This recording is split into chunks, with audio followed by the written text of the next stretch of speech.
Hey, Tristan Ogilvy here with another review commentary. This time around, I am joined by Nate Lawrence. Hello. Now, Nate, around this time last year, you reviewed Rugby Challenge. What was it called? Rugby 15. It was just called Rugby 15. They kept it simple. Rugby 15. Okay. It wasn't so good. It was not. What would you score it? 2. I believe it was 2 out of 10. Okay, so they had a lot to build on after that initial effort. This year we've got Rugby World Cup 2015 from the same makers as Rugby 15. That's confusing, actually, now that I think about it. What I like is that they've subtly worked Rugby 15 into the title. Like if you put World Cup 20 in parenthesis, right. It explains what you're playing, and well, it's actually a bit worse. You're right. Okay. So yeah. Before we, let's fire up again. But while we do that, the bad news is that an already bad game is in fact worse. Yes. So they've tried to fix things. Now, my go-to thing for showing off games like this is, as you can see, we've got kind of like rankings in terms of, I don't even know what OVR stands for. Overall rugby? That's really bad. Brad, that I don't know, that is. So I usually just go for the worst, which is my go-to has been Namibia. Yes. No offense to any Namibians watching. But that's right. I have to select not that rugby as skills. Playable for the World Cup. We're not going to play the entire World Cup, obviously. Thank goodness. We don't have enough videotape. We don't have enough things to say without repeating ourselves as well. So we can simulate the match, which just ends up in weirdness sometimes, to be honest. Right. Because I can't remember who. Because of the glitches? No, even when these other pools play that you can see down the bottom there, when they play independent of our game, right. You'll see results like somehow, I don't know, Japan beat South Africa? Or something like that. And you're like, so no, in no reality massive upsets. Does that happen. And nobody is going to complain if 1,000 times out of 1,000 times when simulated, South Africa stomps Japan. Right. Okay, so selecting Namibia. Yes, we will play New Zealand. That's good. Don't mess with the shirt colour, anyone who decides to buy this. Oh, yeah? Why's that?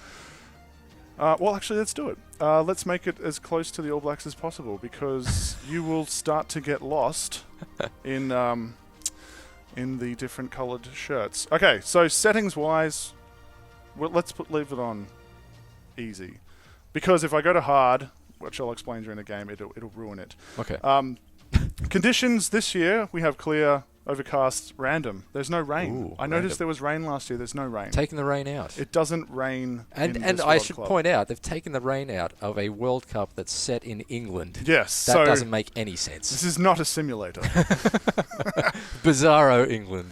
So we get this little training prompt. I won't say prompts because that would imply that there was more than one that came up during the loading screen. Oh, really? It's always this one? No, it's not. No, that's not fair. Like, so every time it loads, you'll get a different prompt, but singular. So it's not going to scroll away from. I mean, that is a pretty complex set of instructions to remember. Just press X. Yeah, it is, and it's actually on that. It's better than last year. Oh, here we go. This is the static training screen, which has been somewhat improved over last year because you can practice specific things, but not everything, unfortunately. They've also moved controls away from pressing down on the joystick. So last year, you might remember me complaining about having to press the joystick to score a try. Click it in, and because of the camera distance and the actual size of the try area, they would often dive over the dead ball line. I do remember that, actually. Now you have the option to just touch the ball down.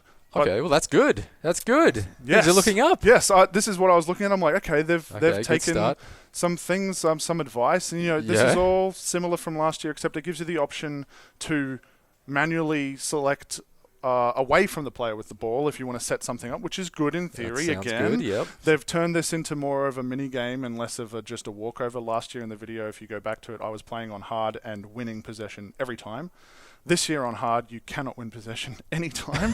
Sometimes so they've gone the other way. They've gone the opposite direction. They've taken the feedback to heart. Okay, and let's just exit out of that. The commentary, I really wanted to give it props because these guys, I believe, are legit. I didn't find their names, but I'm told they're legit commentators from the UK. Yep. But the trick is they're on a generic commentary loop, and sometimes they're not actually talking about what's happening. Other times they'll say, "Other centre has the ball." Other centre? Yeah, and I don't think that's a Namibian name. That's a proud family So, name, Mother Centre. Last year, again, I revisited the video this morning. Passing was woeful because they wouldn't pass it to anyone. Now they have homing, like lock magnets. on, use the force, and this is Wow. the easiest way to score. Just is keep passing. To just keep passing because they can't tackle you. Wow, this is an unbelievable play. There we go. The game slows right down when the ball goes into no space and people get confused. They've got the ball. It's those three guys are struggling to tackle right one through guy. each other. I'll win this because, that's what happens. Everyone runs back onside. Ideally, there's a lot of offside penalties that are actually called now, unlike last year. Okay. The problem is the AI runs offside more. What just happened then? He lost the ball. And as you can see from the prompt... It looked like he didn't want it. He didn't want it. Oh, I should have... I'll do it next time I get tackled. All right, tackle me, guys. Tackle me. I want you to tackle me. Okay. So X to place the ball, fairly easy. It has a directional prompt that you have to do to get possession. Oh, right. What's happened there? I haven't used it quick enough. That's the problem with 5-minute rounds. Oh, gotcha. Oh, no, they must have somehow done a foul. So same thing here. This is a better way to show it. The right stick prompt moves somewhat. Right. I follow it.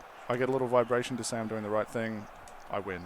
So wait, so the direction it's pointing, you have to match that up with the stick. Okay, I gotcha. The problem with that, especially when you're playing competitively with someone locally, because there is no online option, the problem with that is that the stronger team always wins. So the one with the pack, I guess that's... Just in terms of their rating. I'm assuming, because that's the only thing that makes their sense. OVR, if you will. You could be dominating them. They could be in the yellow or the red. Oh, he's pinged me again.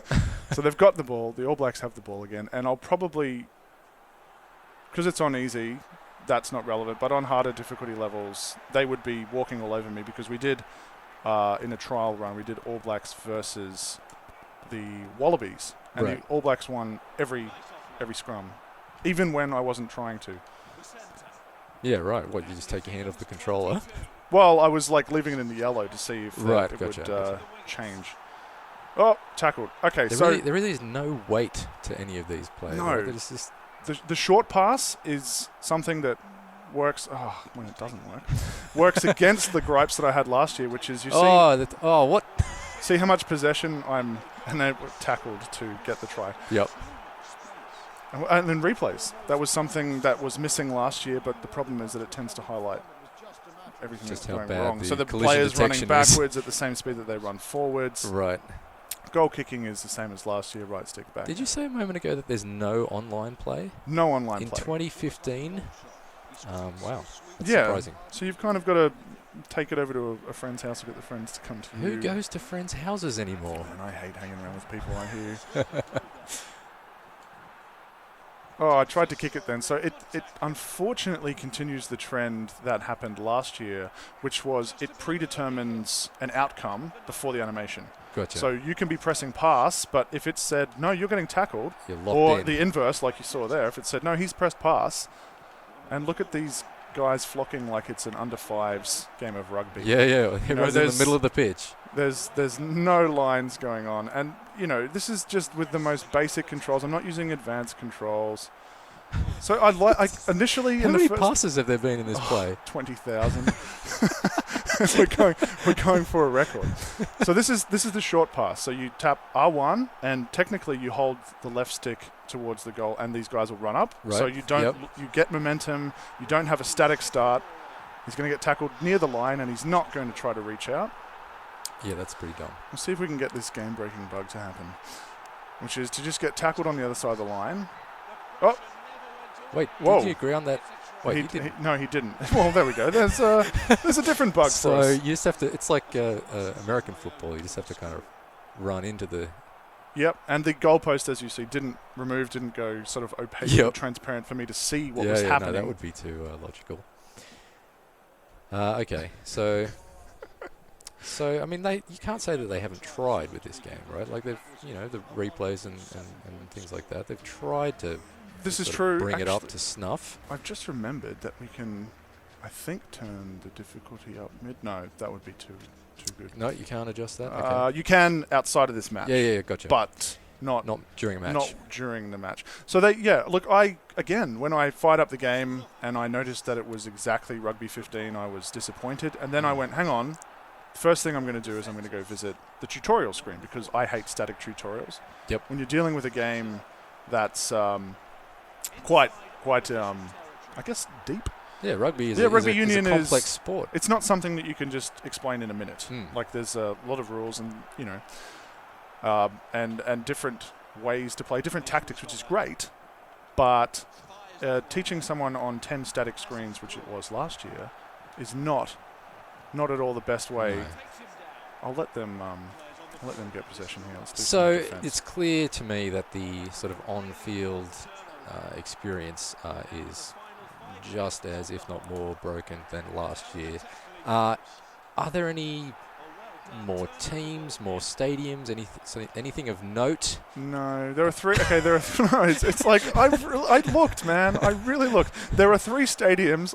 I wish I remembered all of the names. I think, off the top of my head, it was local, international 1, and international 2. So there's nothing licensed outside of the Rugby World Cup 2015 insignia and whatnot. And there we go, half-time.